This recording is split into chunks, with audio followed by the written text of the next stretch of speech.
Hotter Than Health podcast, a plant-dominant podcast for those looking to expand and elevate their lives. Each week, we will bring you provocative conversations and topics, entertaining interviews, and some of the biggest names in health and wellness to answer your burning questions. You will leave each episode with tangible tips and takeaways and understand what it truly means to live an energized and optimized life.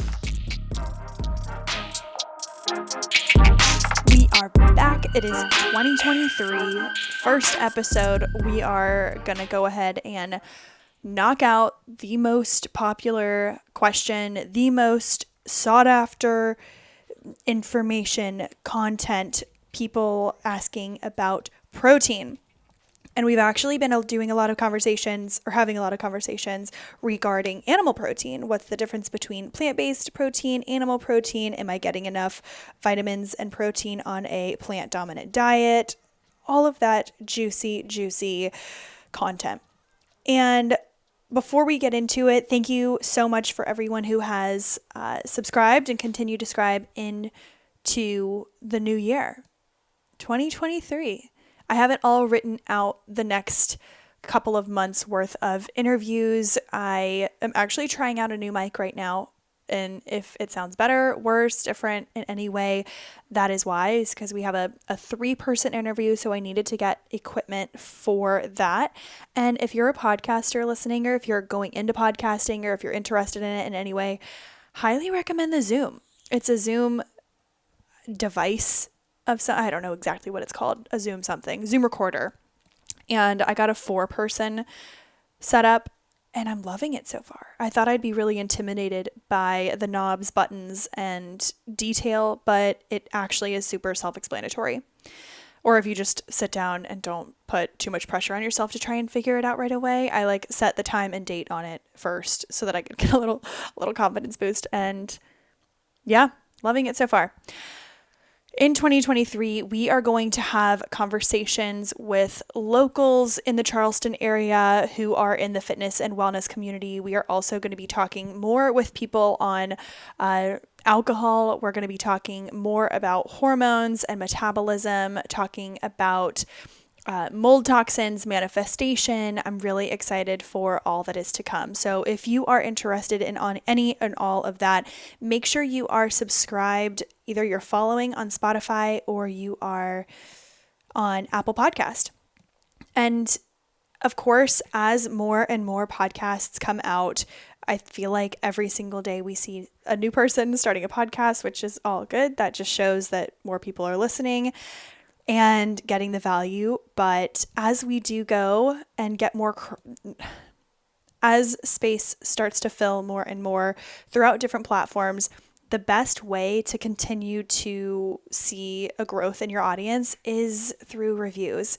And I think we have something, I don't even know how many reviews we have on Apple Podcast. We have a few hundred I don't know what they're called. A few hundred, what are they called? Ratings, excuse me. We have a few hundred ratings, but I know that if even 10% of the people listening wrote a review on Apple Podcast, it would be monumentally huge. And if you have not done that already, please do so. It's your little New Year's gift to me, to the podcast. And honestly, all it does is helps people find the podcast more. So even if you write, love this health and wellness podcast, or liked the episode about mold toxicity, or liked the episode about balancing your hormones through supplementation, whatever episode you liked, whatever you like listening to, you talk about macadamia nuts, nut milk, fillers,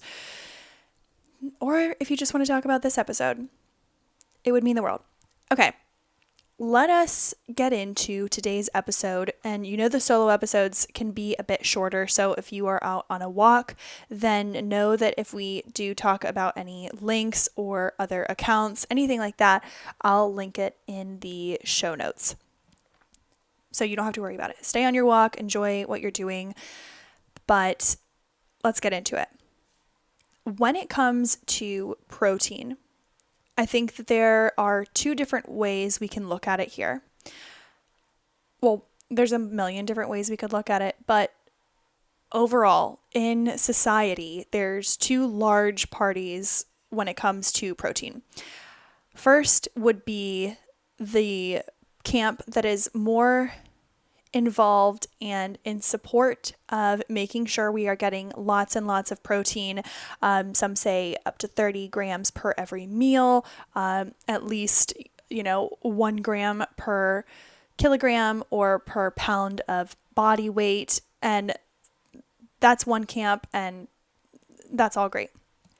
There's the other camp who says, hey, if you're eating whole foods, you don't have to worry about balance. If you're eating whole foods, you don't have to worry about getting enough protein. Vegetables have protein in it. Don't stress yourself out about getting too much.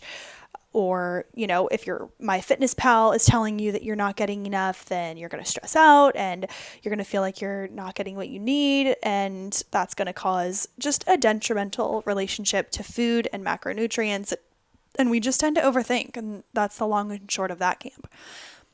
I fall somewhere in the middle of this.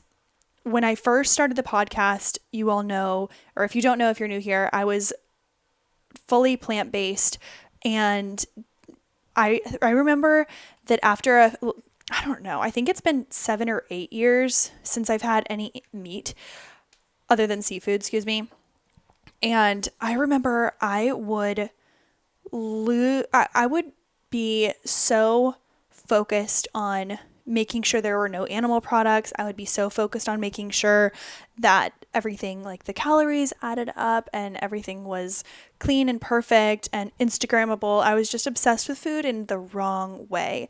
And I think that I was just focusing on making sure I was going to the bathroom regularly, having a lot of energy. All of those things were great. But I will say there were some points where I was underweight to the point where it was wreaking havoc on my hormones. I was also going through a ton of anxiety at the time. With my sleep cycle was totally off, and I wasn't really getting the balanced support that I needed from food. I thought I was, but really I was getting more of plant-based carbs, which are plant-based proteins, which is fantastic. There is a place for them. I love them. I still consume them. That is not the issue. The issue was that it came to a certain point where I knew that I needed some type of a little bit more substance when it came to protein, and I didn't want to continuously have protein shakes every single afternoon. That just wasn't my jam. And I knew, okay, I'm going to start incorporating eggs again. I would get cage-free, wild, organic, local as often as possible, and I would have, a couple eggs a week. And then eventually I was like, holy God, I love eggs. I eat them constantly. I had 2 today. I love them.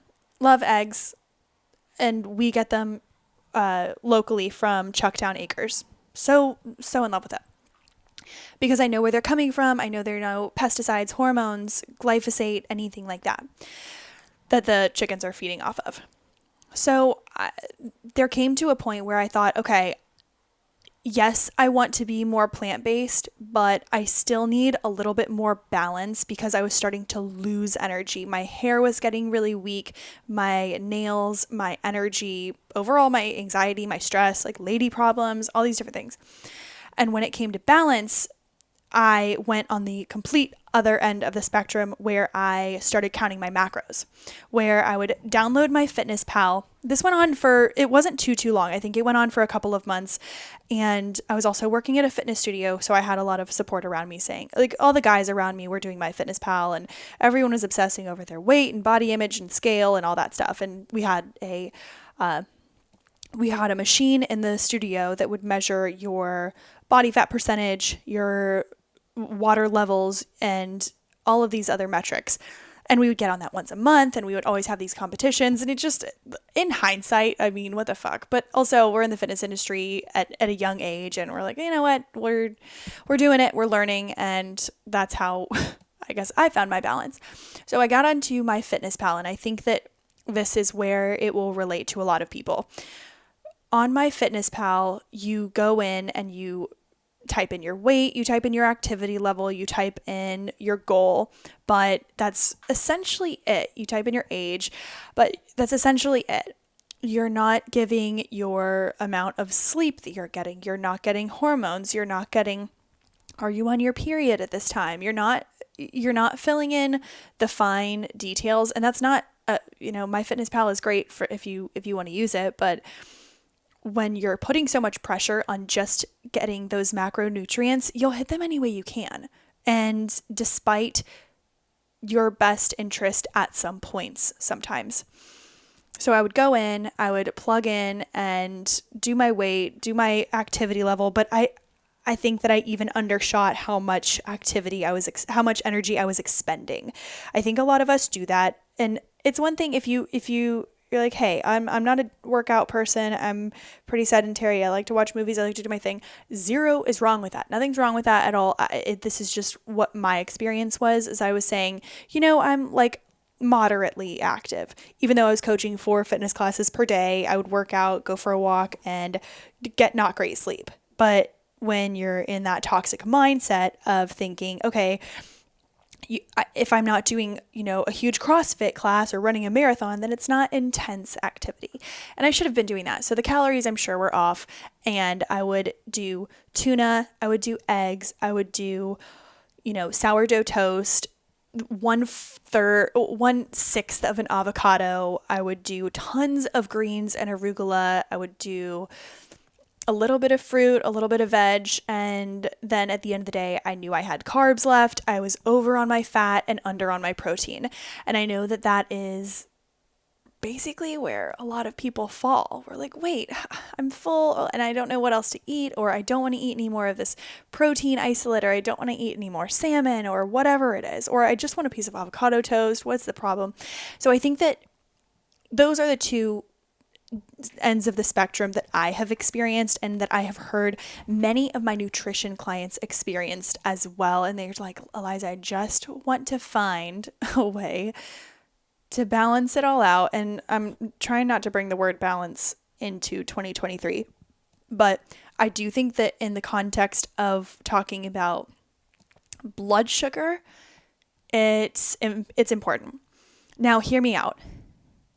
In between those two parties that we were just talking about, there's this beautiful middle ground where if you prioritize putting the 4 main components of a balanced meal into your meal every opportunity you get, then that is when I believe then you really don't need to be tracking anything. You don't need to be writing your macros down. I mean, if you're on an elimination diet and you're trying to figure out health, food sensitivities, gut things, that's a different conversation completely. But if we're just talking about protein, I do think that if you are prioritizing getting a high quality piece of protein, whether that is smoked salmon, eggs, if you're doing chicken, if you're doing meat of any, like land animal of any kind, then you're getting a full sturdy palm's worth of that in your meal. You're getting, I think, as many greens as you want. People say a little more than, a little less than half the plate. Do as many greens as you want, as long as it's not just soaked in oil.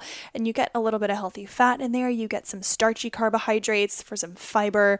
Then I think that is where the beauty lies. That is when you have this meal, you're feeling good, you mix it all up, you're getting different colors, you're getting fiber, fat, protein, and carbs. And that is when I think you can find the sweet spot and you will not find yourself, 1, super tired in the middle of the day, and 2, you won't be deplete of the protein that you might need. Because here's the thing, I do think that this is a health podcast. It's not a secret that we talk about nutrition, health, wellness, fitness. And if you're listening to this, odds are a lot of times people will message me and they tell me about an activity or what they're doing. A lot of y'all work out. A lot of y'all are into working out and fitness. And I want you to prioritize that recovery in the sense of nutrition as well. Meaning that you are getting a balanced meal in the, within an hour or 2 after your workout. You're not waking up at 5, working out at 7, and then not eating until 10 or 11. That's going to drive your metabolism down. Having these 3 balanced meals is going to allow you to, I say 3 balanced meals. Some people that's 4, some people that's 2 big meals with a snack in the middle of the day. That's often what I do. I usually have my breakfast around 10 because it's a luxury. I wake up around 6:45, I move slow, I do my meditation, like we're good there. But I have my breakfast around 10, about 45 minutes after a workout. Then today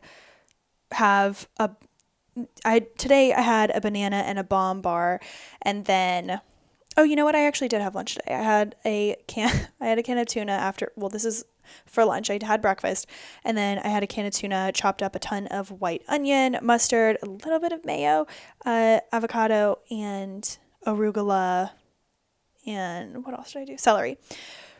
But again, I'm also a week before my period, so it might sound like, oh, there's no carbs in that lunch, but I'm a week out before my period, a little less than a week out before my period, and I'm prioritizing fats and protein and fiber during my meals. If I don't get starchy carbohydrates, then I'm going to be fine.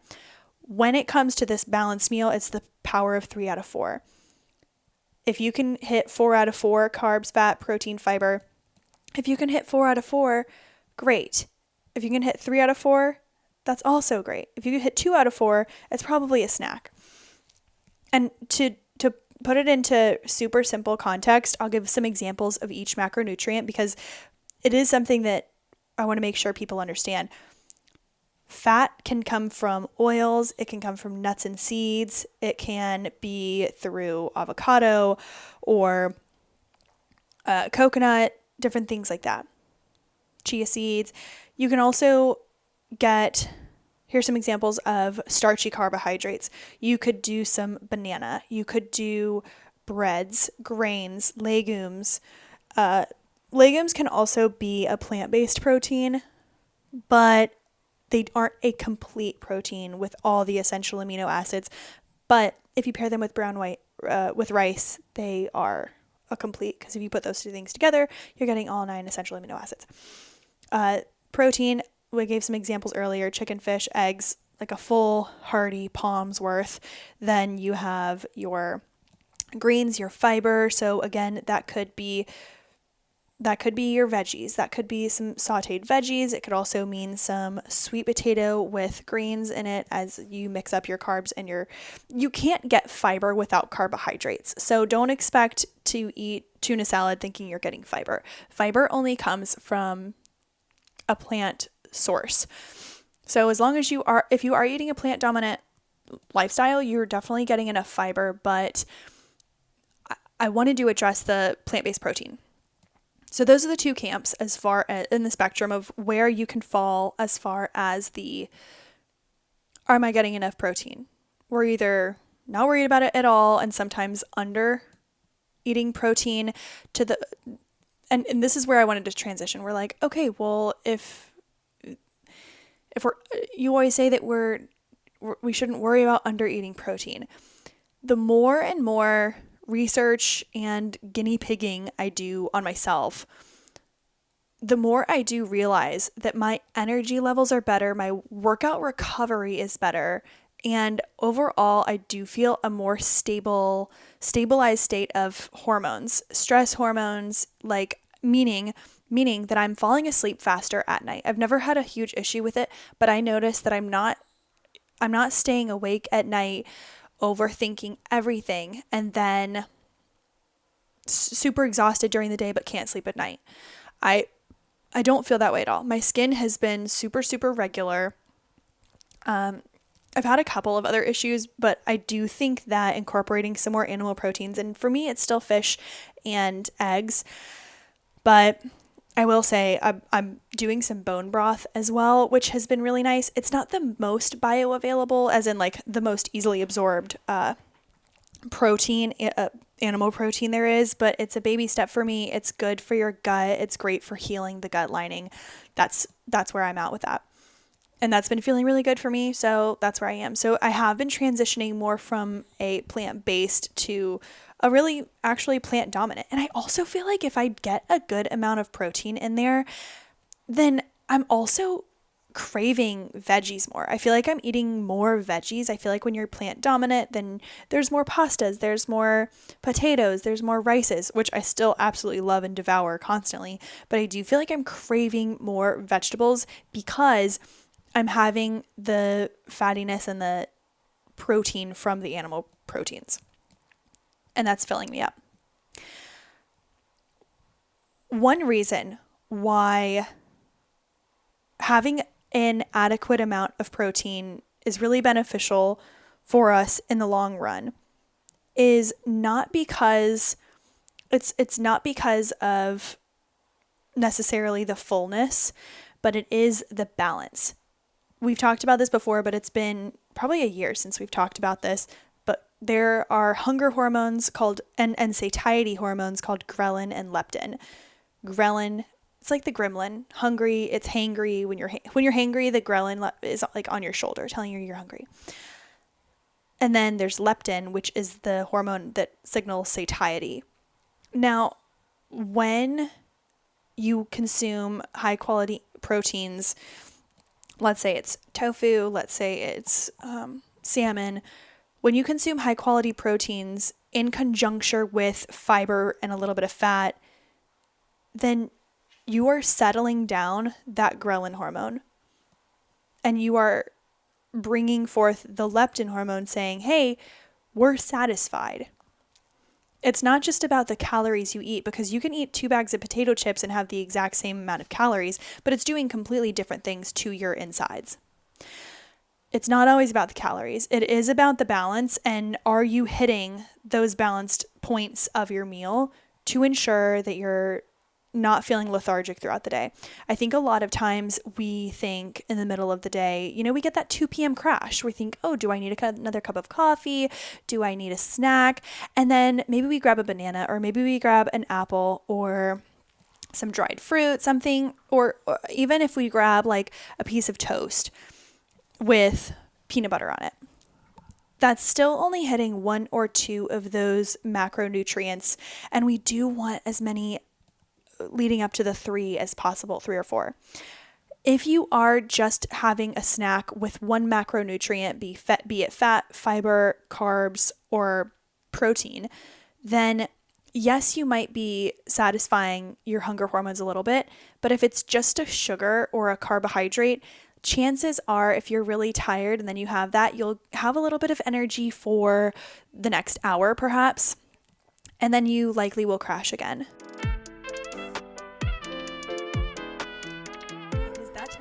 Everyone is getting back into the gyms, and we know that during January, February, March, the beginning part of that year, the gym is always slammed. The equipment isn't always available. Sometimes you walk in and you get so overwhelmed you just don't know what to do at the gym. I've definitely had that problem before, and I know that sometimes it's nice to have a guide. It's nice to have a workout already planned, whether you have 10 minutes, 30 minutes, or a full hour, and you can really sink your teeth into a workout. Introducing Mossa On Demand. That is Mossa. Mossa On Demand is a subscription-based fitness platform.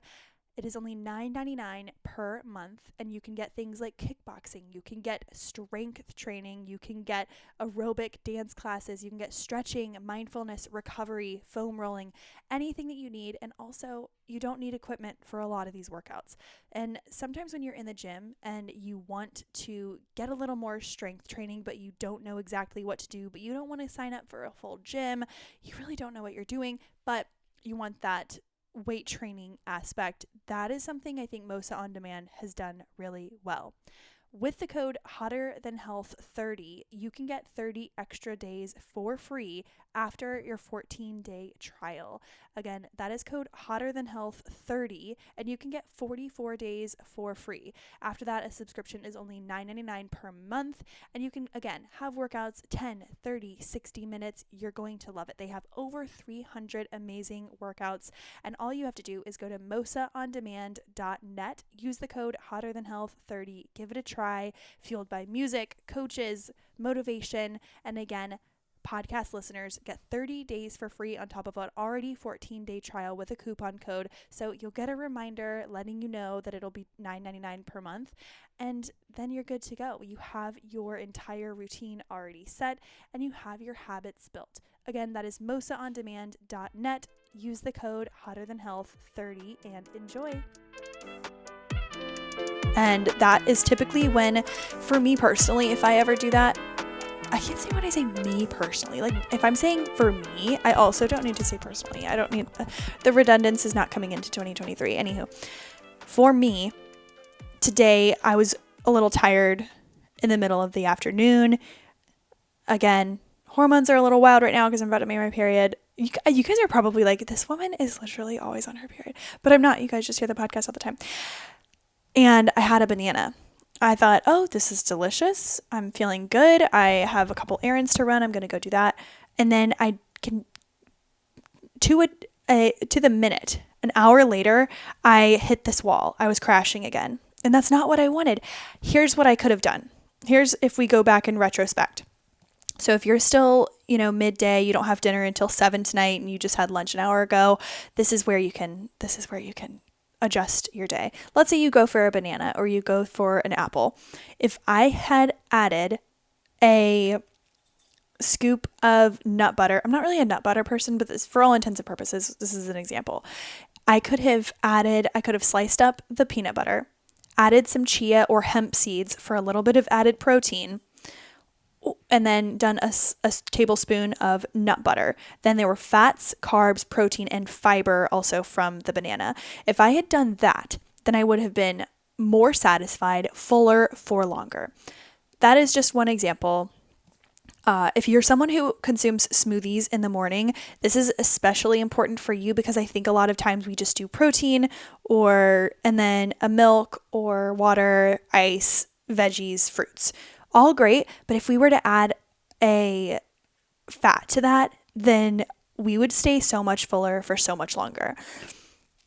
I think that a big component of having enough protein is having a variety on your plate and trying to hit more than just 1 or 2 macronutrients in your meal is going to naturally, by default, provide your body with more protein. Whether you're getting it from a plant-based source or not, I do think that by incorporating a bit of protein at every episode, at every meal / snack, you will reap the benefits of less volatile blood sugar levels, meaning you're not crashing and craving and then all of a sudden needing to have a Twix bar, needing to have candy, sugar, chocolate, which have and enjoy it, but not as a meal. And people are going to hate on me for saying that and be like, shame.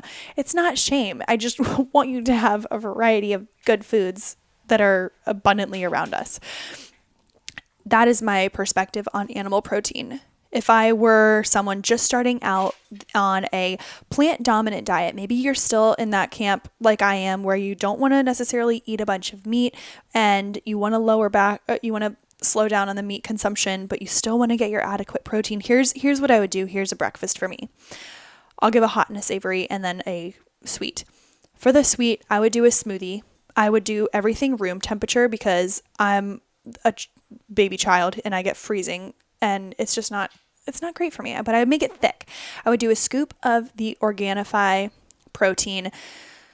I'd probably do a vanilla protein for this smoothie. This is one of my favorite smoothies. I would do a banana. I would do the Organifi protein, which is plant-based protein. There are digestive enzymes in it. There is no added BS, all organic ingredients. It's my favorite product. I use it all the time. And my boyfriend does too. I constantly have to re-up because he uses it 6 times a week. And I'm like, I look in the tub and there's none left and I'm using a spoon because the scooper, there's not even enough for me to get 1 scoop out. So I'm using the spoon. I'm like, Jake, you have to warn me when this is gone because this is sustenance. Anyways, if you want to try that, you can get 20% off if you are to switch up your proteins. This has a digestive enzyme, tons of amazing amino acids and nutrient profiles, and the flavors are just really good, and it mixes really well. I sometimes put it in my coffee and use my frother to mix it up, but you can use code HTH20 for 20% off. That is Organifi.com/HTH and get 20% off. You'll love it. You won't get that discount really anywhere else. So use that code HTH20. I'll put it in the show notes as well for Organifi protein. They also have the greens powder, the reds powder, the probiotics, all that good stuff. But getting back to the smoothie, I would do the Organifi protein. I would do a handful of fresh or frozen spinach. That might be the only frozen thing that I use. I would use banana, and then I would do a bit of either a little bit of coconut milk or 1/4 of an avocado for the fats. And then of course you can add in a bit of flaxseed, your chia seeds, your hemp seeds, whatever extra fun things you want to add in. If you want to do ashwagandha or spirulina, all those superfoods would be great as well. But oh my God, Jack, what did you? Awesome. I won't even tell you about what just happened back there. Can't wait to get off this podcast and go deal with it. Okay, so it would be a breakfast smoothie. Then you have a savory, which is normally where I go for breakfasts. I would do a slice of toast, whether it's sourdough or whole grain, seeded bread, whatever works for you. I would do a slice of bread. I would do 2 eggs. If you just did an intense workout, and again, this is not just about weight, but if you're over 130 pounds, you do 3 eggs, or just do 2 eggs and then add some egg whites from a carton. Let's not overcomplicate things. Get your extra protein in there. And then I would chop up onion, chop up pepper, and some other type of green to have in there. Chop it up Sunday night so that you have it. You just throw it in there, scramble them up. It is so easy. If you don't want to dirty up a bunch of dishes, you can also put them into a microwavable safe bowl. And I know people think that this is gross, but if you're in a really time crunch, that's what I love to do. So I still get my veggies, and just don't put any metal in I'm not going to tell you to not put metal in the microwave, because you should already know that. And if you don't, please go learn that lesson the hard way. Just kidding. Okay, so that's what I would do for a savory breakfast. And since there is some decent high quality fats and cholesterol in eggs, you can opt in for half an avocado or out, but I would also do maybe a handful of fruit, dark berries for some healthy carbs and protein or fiber. That would be breakfast. For lunch, you would do what I did today, can of tuna, rinse it out, drain it really well. I would do a slice of toast again, on a bed of arugula or mixed greens, chop up some herbs if you have it, do a bit of mustard, a little bit of mayo, mix it up, vinegar, onion, whatever seasonings you want. Actually, a little bit of curry powder sounds pretty good. That would be lunch. Have a little, for a snack, I did a bomb bar today. I actually had the protein bomb bars. I did get them on subscription. So if you've been interested in blender bombs, or if you are looking for a good ingredient protein bar, I really like the bomb bars. They're like a cookies and cream flavor. I have those on subscription. They come every other week, and I have to hide them. But that's what I do for a snack. And then for dinner, I'm not sure what we're going to do. I kind of want to make a tofu curry dish. And if I don't do that, then I will maybe do a stir fry. Jake just went fishing the other day, and we have so much fresh tuna. I mean, it's so fresh that you cannot smell it. It has no smell. It has barely any flavor, which is a great thing for tuna. And it's just so beautiful and pink. And we might do that. I'm definitely going to get mercury poisoning, but I think it's worth it. That's what we're going to do. And if I were heading into 2023 wanting to adopt a more plant-dominant lifestyle, I would definitely have some organic sprouted tofu. That's something they carry at Trader Joe's, which is dope, which means that it's processed in it, or it's created in a way that's more easily digestible when it's sprouted. Same with bread or nuts, seeds. If you can get sprouted hummus, if you can get sprouted, that's a tangent, but sprouted tofu, organic. Anytime you're doing soy, organic is the name of the game. And no, you can't always trust the labeling, even if it says organic, but better at least to try. That's what I would do. Now that is my play and perspective in 2023 about protein. I think that if you're getting balanced meals and you're considering helping out your hormones, making sure you're getting a variety of different foods on your plate and thinking of protein as almost a tool. I know that that's not a sexy or romantic way to think about food, but in my case, I do think of it as a kind of a healer in a lot of ways. And I've grown to really appreciate it a lot more. On the moral side of things, I still am not in. You'll never find me talking about mass agriculture and animal farming and finding that a good thing. But I do think that, if you're sourcing things locally, it was just hunting season. If you know anyone with venison or who has a humane way of butchering these types of animals, that would definitely be a better place to start. And you can ask around, go to your local farmer's market or crop sharing in your area. That's what I would do. This was nice. What are we at? We are at, oh my God, we're only at 32 minutes. This is fantastic. I think we've done a really great job. And only one ad, and it was baked in. It was just slid right in there, so smooth. But honestly, I do use the Organifi. They only have me say it one time on an episode, but I use it all the time. I used the green powder this morning. Anyone who knows me will tell you that I actually travel with this powder. They're like, oh God, here she is again. But then guess who's always asking for me to bring the greens powder? I have everyone's little green cocktails when I didn't this week because of other reasons, or over New Year's Eve. But I'm also so excited to have an episode talking about sobriety, talking about mindful drinking, limiting your intake, talking about hormones for a healthier metabolism, healthier skin, have a fun, sexy Valentine's Day episode, manifestation, mold. Y'all, we have some good stuff. Make sure you are subscribed. Please, please, please, if you have not written a review, it is the most phenomenal way to support the podcast, and I cannot thank you in advance enough. I will put a link in the show description for how to leave a review. You just click on that link and do so. Thank you, and I hope everyone is enjoying their week and the beginning of their new year, and we are starting off on a good foot, and if you're not, switch feet. All right, talk to you next Thursday.